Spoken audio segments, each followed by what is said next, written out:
Profetas e Reis. Capítulo 46. Os profetas de Deus os ajudavam. Próximo dos israelitas que tinham tomado a tarefa de reconstruir o templo, habitavam os samaritanos, uma raça mestiça que tinha surgido em consequência de cruzamento pelo matrimônio entre os colonos pagãos das províncias da Assíria com o remanescente das 10 tribos que tinha sido deixado em Samaria e Galileia. Nos últimos anos os samaritanos declaravam adorar o verdadeiro Deus, mas no coração e prática eram idólatras. Eles sustentavam, é certo, que seus ídolos eram apenas para lembrar-lhes o Deus vivo, o governador do universo, não obstante o povo era propenso a reverenciar imagens de escultura. Durante o período da restauração, esses samaritanos vieram a ser conhecidos como os adversários de Judá e Benjamim. Ouvindo eles que os que tornaram do cativeiro edificavam o templo ao Senhor Deus de Israel, chegaram-se a Zorobabel e aos chefes dos pais, e expressaram o desejo de se unirem com eles em sua construção.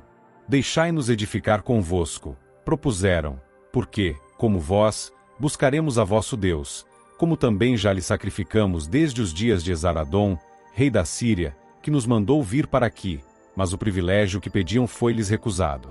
Não convém que vós e nós edifiquemos casa a nosso Deus, os líderes de Israel declararam, mas nós sós a edificaremos ao Senhor, Deus de Israel, como nos ordenou o rei Ciro, rei da Pérsia. Esdras 4, versos 1 a 3.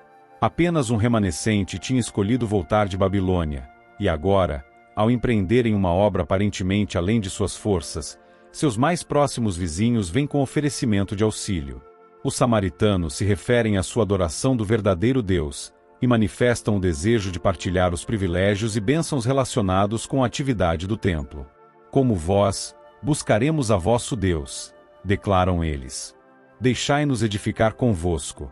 Mas tivessem os líderes judeus aceito esta oferta de assistência, e teriam aberto uma porta para a entrada da idolatria. Eles discerniram a insinceridade dos samaritanos.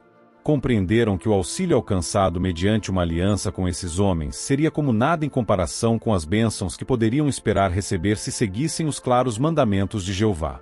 Referindo-se à relação que Israel poderia vir a manter com as nações ao redor, o Senhor havia declarado por intermédio de Moisés: Não farás com elas concerto, nem terás piedade delas, nem darás tuas filhas a seus filhos, pois fariam desviar os teus filhos de mim, para que servissem a outros deuses. E a ira do Senhor se acenderia contra vós, e depressa vos consumiria. Deuteronômio 7, versos 2 a 4. Porque povo santo és ao Senhor teu Deus, o Senhor teu Deus te escolheu, para que lhe fosses o seu povo próprio, de todos os povos que sobre a terra há. Deuteronômio 14, verso 2. O resultado que se seguiria em face de um concerto com as nações ao redor foi claramente predito. O Senhor vos espalhará entre todos os povos, desde uma extremidade da terra até a outra. Moisés havia declarado: E ali servirás a outros deuses que não conheceste, nem tu nem teus pais. Ao pau e à pedra. E nem ainda entre as mesmas gentes descansarás, nem a planta de teu pé terá repouso, porque o Senhor ali te dará coração tremente, e desfalecimento dos olhos, e desmaio da alma. E a tua vida como suspensa estará diante de ti, e estremecerás de noite e de dia, e não crerás na tua própria vida. Pela manhã dirás: A quem me dera ver a noite, e à tarde dirás: A quem me dera ver a manhã pelo pasmo de teu coração, com que pasmará, e pelo que verás, com os teus olhos. Deuteronômio 28, versos 64 a 67. Então dali buscarás ao Senhor teu Deus, tinha sido a promessa, e o acharás, quando o buscardes de todo o teu coração e de toda a tua alma. Deuteronômio 4, verso 29. Zorobabel e seus companheiros estavam familiarizados com essas e muitas outras passagens semelhantes das Escrituras, e no recente cativeiro, tiveram evidência após evidência do seu cumprimento. E agora, havendo-se arrependido dos males que haviam acarretado sobre eles e seus pais os juízos tão claramente preditos por meio de Moisés, havendo voltado de todo o coração para Deus, e renovado sua relação de concerto com ele, tiveram a permissão de retornar à Judéia, para que pudessem restaurar o que havia sido destruído. Deviam eles, já no início de sua empreitada, entrar em concerto com os idólatras. Não farás com elas concerto. Deuteronômio 7, verso 2. Deus dissera, e os que de novo se haviam dedicado ao Senhor junto ao altar erguido ante as ruínas de seu templo, sentiram que a linha de demarcação entre o seu povo e o mundo devia ser mantida perfeitamente distinta. Eles se recusaram a entrar em aliança com os que, tendo embora familiaridade com os requisitos da lei de Deus, não se rendiam às suas exigências. Os princípios apresentados em Deuteronômio para instrução de Israel devem ser erguidos pelo povo de Deus até ao fim do tempo. A verdadeira prosperidade depende da continuidade de nossa relação de concerto com Deus. Nunca podemos nos permitir compromisso de princípio fazendo aliança com os que o não temem. Há o constante perigo de que cristãos professos venham a pensar que para exercer influência sobre os mundanos, necessitem conformar-se até certo ponto com o mundo. Mas embora tal conduta possa parecer como propiciando grandes vantagens, acaba sempre em perda espiritual. O povo de Deus deve guardar-se estritamente contra toda sutil influência que busque entrada mediante aduladoras insinuações dos inimigos da verdade. Eles são peregrinos e estrangeiros neste mundo, palmilhando um caminho juncado de perigos. Não devem dar atenção aos engenhosos subterfúgios e fascinantes razões que os tentem afastar-se de sua obediência. Não são os inimigos francos e confessos da causa de Deus os mais de temer. Aqueles que, como os adversários de Judá e Benjamim, vêm com palavras suaves e fala agradável, aparentemente procurando amigável aliança com os filhos de Deus, têm maior poder para enganar. Contra tais pessoas cada alma deve estar alerta. Não suceda que algum engano magistral e cuidadosamente disfarçado tome inadvertido. E especialmente hoje, enquanto a história da Terra caminha para o fim, o Senhor requer de seus filhos uma vigilância que não conheça abrandamento. Mas embora o conflito seja incessante, ninguém é deixado a lutar sozinho.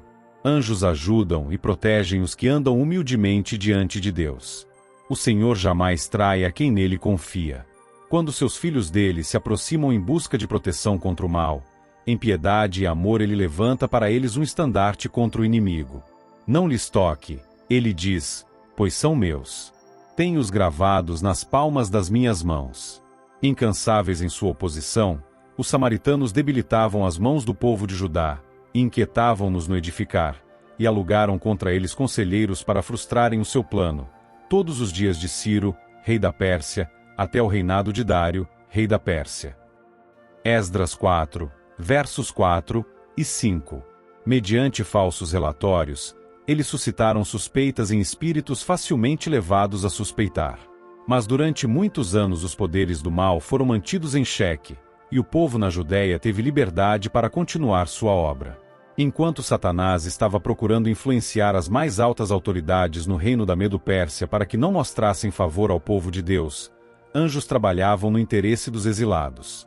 Era uma controvérsia na qual todo o céu estava interessado. Por intermédio do profeta Daniel, é-nos dado um lampejo desta poderosa luta entre as forças do bem e as do mal. Durante 3 semanas Gabriel se empenhou em luta com os poderes das trevas, procurando conter as influências em operação na mente de Ciro, e antes que a contenda terminasse, o próprio Cristo veio em auxílio de Gabriel. O príncipe do reino da Pérsia se pôs defronte de mim 21 dias. Gabriel declara, e eis que Miguel, um dos primeiros príncipes, veio para ajudar-me, e eu fiquei ali com os reis da Pérsia. Daniel 10, verso 13. Tudo que o céu podia fazer em favor do povo de Deus foi feito. A vitória foi finalmente ganha. As forças do inimigo foram contidas todos os dias de Ciro, e todos os dias de seu filho Cambises, que reinou cerca de 7 anos e meio. Esse foi um tempo de maravilhosas oportunidades para os judeus. Os mais altos instrumentos do céu estavam operando no coração dos reis, e o povo de Deus devia trabalhar com a máxima atividade para executar o decreto de Ciro. Não deviam eles poupar esforços no sentido de concluir a restauração do templo e suas cerimônias, e se restabeleceram em seus lares judaicos. Mas no dia do poder de Deus, muitos se provaram mal dispostos. A oposição dos seus inimigos era forte e determinada, e gradualmente os edificadores desanimaram. Alguns não podiam esquecer a cena do lançamento do alicerce, quando muitos tinham dado expressão à sua falta de confiança no empreendimento. E tornando-se os samaritanos mais ousados, muitos judeus punham em dúvida se, afinal de contas, havia chegado o tempo para a reconstrução. O ressentimento logo se espalhou. Muitos dos obreiros, sem coragem ou ânimo, retornaram a seus lares, para assumirem seu curso comum de vida. Durante o reinado de Cambises, o trabalho do templo progrediu lentamente. E durante o reinado do falso Serdis, chamado Artaxerxes em Esdras 4, verso 7, os samaritanos induziram o inescrupuloso impostor a baixar um decreto proibindo os judeus de reconstruir sua cidade e templo. Por mais de um ano o templo foi negligenciado e quase abandonado. O povo habitava em seus lares, e tudo fazia por alcançar prosperidade temporal, mas sua situação era deplorável. Por mais que trabalhassem, não prosperavam. Os próprios elementos da natureza pareciam conspirar contra eles. Visto que haviam permitido continuasse o templo em ruínas, o Senhor enviou sobre seus recursos uma ruinosa estiagem. Deus lhes havia concedido os frutos do campo e dos pomares, o milho, o vinho, o óleo, como um sinal do seu favor. Mas como usassem essas abundantes dádivas tão egoístamente, a bênção foi retirada. Tais eram as condições existentes durante a primeira parte do reinado de Dario-Estaspes. Tanto do ponto de vista espiritual quanto temporal, os israelitas estavam em estado deplorável. Tanto haviam murmurado e duvidado, tanto tempo tinham escolhido tratar de interesses pessoais primeiro, enquanto contemplavam com apatia o templo do Senhor em ruínas, que muitos haviam perdido de vista o propósito de Deus em fazê-los retornar à Judéia, e esses estavam dizendo: não veio ainda o tempo em que a casa do Senhor deve ser edificada. Ageu 1, verso 2. Mas nem mesmo esta hora escura foi sem esperança para aqueles cuja confiança estava em Deus. Os profetas Ageu e Zacarias foram despertados para enfrentar a crise. Com encorajadores testemunhos, esses mensageiros escolhidos revelaram ao povo a causa de suas dificuldades. A falta de prosperidade temporal era o resultado da negligência em dar prioridade aos interesses de Deus, os profetas afirmaram. Tivessem os israelitas honrado a Deus, tivessem-lhes mostrado o devido respeito e cortesia, fazendo do reerguimento de sua casa a primeira obra, e teriam convidado sua presença e bênção. Aos que haviam perdido o ânimo, Ageu dirigiu a penetrante pergunta: é para vós tempo de habitardes nas vossas casas estucadas, e esta casa há de ficar deserta. Ora pois, assim diz o Senhor dos Exércitos: aplicai os vossos corações aos vossos caminhos. Por que tendes feito tão pouco? Por que vos preocupais com as vossas próprias casas, e não vos preocupais com a casa do Senhor? Onde está o zelo que uma vez sentistes pela restauração da casa do Senhor? Que tendes lucrado em servir-vos a vós mesmos?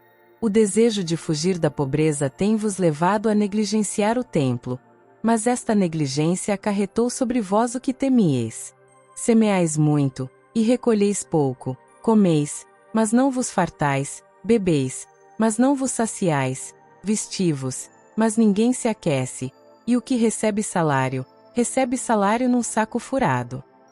Ageu 1, versos 4 a 6. E então, em palavras que eles não podiam deixar de entender, o Senhor revelou a causa da penúria que padeciam. Olhastes para muito, mas eis que alcançastes pouco, e esse pouco, quando o trouxestes para casa, eu lhe assoprei. Por que causa? Disse o Senhor dos Exércitos. Por causa da minha casa, que está deserta, e cada um de vós corre à sua própria casa. Por isso retém os céus o seu orvalho, e a terra retém os seus frutos. E fiz vir a seca sobre a terra, e sobre os montes, e sobre o trigo, e sobre o mosto, e sobre o azeite, e sobre o que a terra produz, como também sobre os homens, e sobre os animais, e sobre todo o trabalho das mãos. Ageu 1, versos 9 a 11. Aplicai os vossos corações aos vossos caminhos, o Senhor apelava. Subi ao monte, e trazei madeira, e edificai a casa, e dela me agradarei, e eu serei glorificado, diz o Senhor. Ageu 1, versos 7 e 8. A mensagem de conselho e reprovação dada por intermédio de Ageu foi recebida no coração pelos líderes e povo de Israel. Sentiram que Deus estava tratando a sério com eles. Não ousaram menosprezar a repetida instrução a eles enviada, de que sua prosperidade, tanto temporal como espiritual, estava na dependência de sua fiel obediência aos mandamentos de Deus. Despertado pelas advertências do profetas Zorobabel e Josué, e todo o resto do povo, ouviram a voz do Senhor seu Deus, e as palavras do profeta Ageu, como o Senhor seu Deus o tinha enviado. Ageu 1, verso 12. Tão logo Israel decidiu obedecer, as palavras de reprovação foram seguidas por uma mensagem de encorajamento. Então Ageu falou ao povo, conforme a mensagem do Senhor, dizendo: Eu sou convosco, diz o Senhor. E o Senhor levantou o espírito de Zorobabel, e de Josué, e o espírito de todo o povo, e vieram, e trabalharam na casa do Senhor dos Exércitos, seu Deus. Ageu 1, versos 13 e 14. Menos de um mês depois que a obra do templo foi retomada, os construtores receberam outra confortadora mensagem. Esforça-te, Zorobabel. O próprio Senhor apelava por intermédio do seu profeta. Esforça-te, Josué, e esforçai-vos todo o povo da terra, diz o Senhor, e trabalhai, porque eu sou convosco, diz o Senhor dos Exércitos. Ageu 2, verso 4. A Israel acampado diante do monte Sinai, o Senhor havia declarado: Habitarei no meio dos filhos de Israel, e lhes serei por Deus. E saberão que eu sou o Senhor Deus, que os tenho tirado da terra do Egito, para habitar no meio deles, eu, Senhor seu Deus. Êxodo 29, versos 45 e 46. E agora, não obstante o fato de que eles tinham repetidamente sido rebeldes, e contristaram o seu Espírito Santo, Isaías 63, verso 10, Deus uma vez mais através da mensagem do seu profeta, estava estendendo sua mão para salvar. Como reconhecimento de sua cooperação com seu propósito, ele estava renovando seu concerto de que o seu Espírito permaneceria entre eles, e ele os animava. Não temas. A seus filhos hoje, o Senhor declara: Esforçai-vos e trabalhai, porque eu sou convosco. Os cristãos sempre tiveram no Senhor um forte ajudador.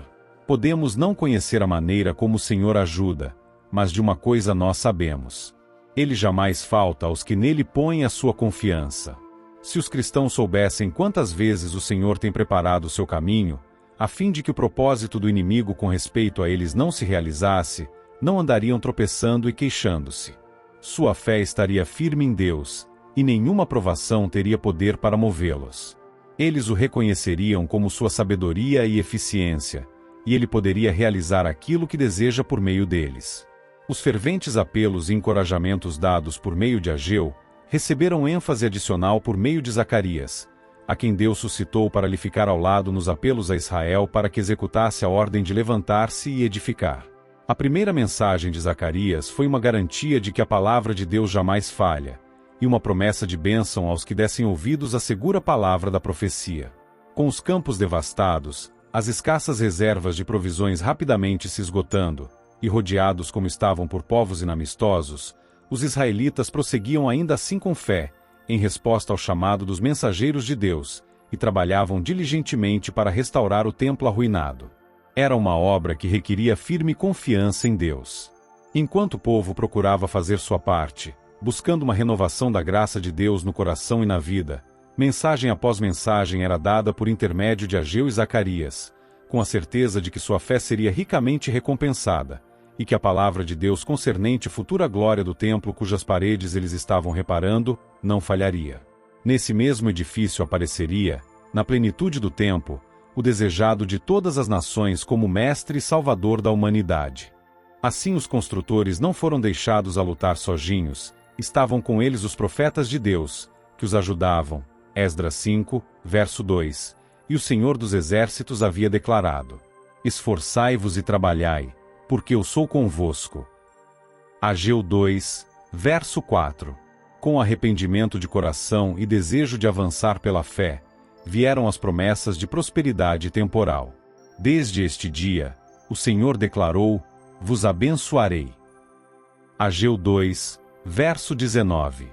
A Zorobabel, seu líder, aquele que, através de todos os anos desde o seu retorno de Babilônia, havia sido tão severamente provado, foi dada a mais preciosa mensagem. O dia se aproximava, o Senhor declarou, quando todos os inimigos do seu povo escolhido seriam abatidos. Naquele dia, diz o Senhor dos Exércitos, te tomarei, ó Zorobabel meu servo, diz o Senhor, e te farei como um anel de selar, porque te escolhi. Ageu 2, verso 23. Agora o governador de Israel podia ver o significado da providência que o tinha levado através de desencorajamento, perplexidade, ele podia discernir em tudo isto o propósito de Deus. Essa palavra pessoal a Zorobabel foi registrada para encorajamento dos filhos de Deus em todos os séculos. Deus tem um propósito em enviar a seus filhos. Ele jamais os dirige de outra forma que não aquela mesma que eles escolheriam se pudessem ver o fim desde o princípio, e discernir a glória do propósito que estão preenchendo. Tudo que ele traz sobre eles em provação e infortúnio vem para que sejam fortes a fim de agirem e sofrerem por ele. As mensagens dadas por Ageu e Zacarias despertaram o povo no sentido de fazer todo o esforço possível para a reconstrução do templo, mas enquanto trabalhavam foram maldosamente molestados pelos samaritanos e outros, que tramaram muitos embaraços. Uma ocasião os oficiais do reino Medo-Persa, governadores da província, visitaram Jerusalém e pediram o nome da pessoa que havia autorizado a restauração do templo. Se nessa ocasião os judeus não tivessem confiado no Senhor para orientação, esta inquirição teria tido para eles resultados desastrosos. Porém os olhos de Deus estavam sobre os anciãos dos judeus, e não os impediram, até que negócio veio a Dário. Esdras 5, verso 5. Os oficiais receberam uma resposta tão sábia que decidiram escrever uma carta a Dario-Estaspes, então rei da Medo-Pérsia, chamando sua atenção para o decreto original feito por Ciro, o qual ordenara que a casa de Deus em Jerusalém fosse reconstruída, e que as despesas da mesma fossem pagas do tesouro do rei. Dário pesquisou em busca deste decreto, e encontrou-o, ordenou então aos que tinham feito inquirição que permitissem prosseguir a reconstrução do templo. Deixai-os na obra desta casa de Deus, ele ordenou, para que o governador dos judeus e os judeus edifiquem esta casa de Deus no seu lugar. Também por mim, Dário continuou, se decreta o que haveis de fazer com os anciãos dos judeus, para que edifiquem esta casa de Deus, a saber, que da fazenda do rei, dos tributos da além do rio, se pague prontamente a despesa a estes homens, para que não sejam impedidos. E o que for necessário, como bezerros, e carneiros, e cordeiros, para o holocausto ao Deus dos céus, trigo, sal, vinho e azeite, segundo o rito dos sacerdotes que estão em Jerusalém, desse-lhes, de dia em dia, para que não haja falta, para que ofereçam sacrifícios de cheiro suave ao Deus dos céus, e orem pela vida do rei e de seus filhos. Esdras 6, versos 7 a 10. Além disso, o rei decretou que severas penalidades seriam aplicadas a quem de alguma maneira pretendesse alterar o decreto, e ele concluiu com esta afirmação digna de nota. O Deus, pois, que fez habitar ali o seu nome, derribe a todos os reis e povos que estenderem a sua mão para mudarem e para destruírem esta casa de Deus, que está em Jerusalém. Eu, Dário, dei o decreto, apressuradamente se execute. Esdras 6, verso 12. Assim o Senhor preparou o caminho para a conclusão do templo. Durante muitos meses antes que este decreto fosse baixado, os israelitas estiveram a trabalhar pela fé, os profetas de Deus ainda os ajudando por meio de oportunas mensagens, pelas quais o propósito divino para Israel foi mantido perante os edificadores. 2 meses depois que a última mensagem registrada de Ageu foi dada, Zacarias teve uma série de visões referentes à obra de Deus na terra. Essas mensagens, dadas na forma de parábolas e símbolos, vieram num tempo de grande incerteza e ansiedade, e foram de peculiar significação para os homens que estavam avançando em nome do Deus de Israel. Parecia aos líderes como se a permissão dada aos judeus para reconstruir estivesse prestes a sofrer impedimento, o futuro parecia muito negro. Deus viu que seu povo estava em necessidade de ser sustido e animado por uma revelação de sua infinita compaixão e amor.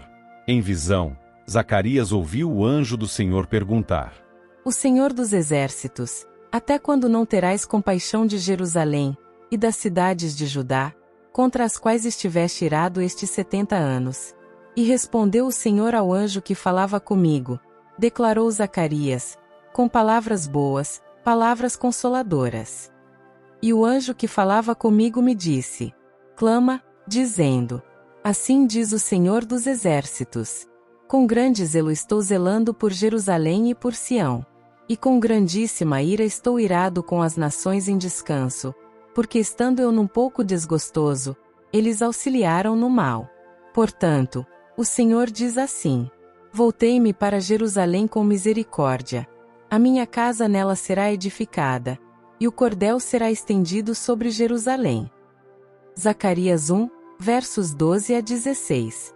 O profeta foi agora autorizado a predizer: Assim diz o Senhor dos Exércitos: as minhas cidades ainda aumentarão e prosperarão, porque o Senhor ainda consolará a Sião e ainda escolherá a Jerusalém.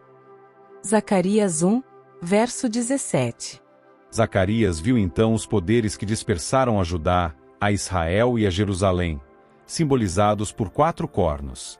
Logo em seguida ele viu 4 ferreiros, representando os agentes usados pelo Senhor na restauração de seu povo e da casa do seu culto. Zacarias 1, versos 18 a 21. Tornei a levantar os meus olhos, diz Zacarias, e olhei, e vi um homem em cuja mão estava um cordel de medir. E eu disse: para onde vais tu?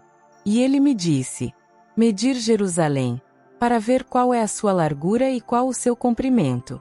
E eis que saiu o anjo que falava comigo, e outro anjo lhe saiu ao encontro, e lhe disse: corre, fala a este mancebo, dizendo: Jerusalém será habitada como as aldeias sem muros, por causa da multidão, nela, dos homens e dos animais. E eu, diz o Senhor, serei para ela um muro de fogo ao redor, e eu mesmo serei, no meio dela, a sua glória. Zacarias 2, versos 1 a 5. Deus havia determinado que Jerusalém fosse reconstruída. A visão da medição da cidade era uma garantia de que ele daria conforto e força aos seus afligidos, e cumpriria para com eles as promessas do seu eterno conserto. Seu cuidado protetor, ele havia declarado, seria como um muro de fogo ao redor, e por meio dele sua glória seria revelada a todos os filhos dos homens. Aquilo que ele estava realizando por seu povo devia ser conhecido em toda a terra. Exulta e canta de gozo, ó habitante de Sião, porque grande é o Santo de Israel no meio de ti. Isaías 12, verso 6.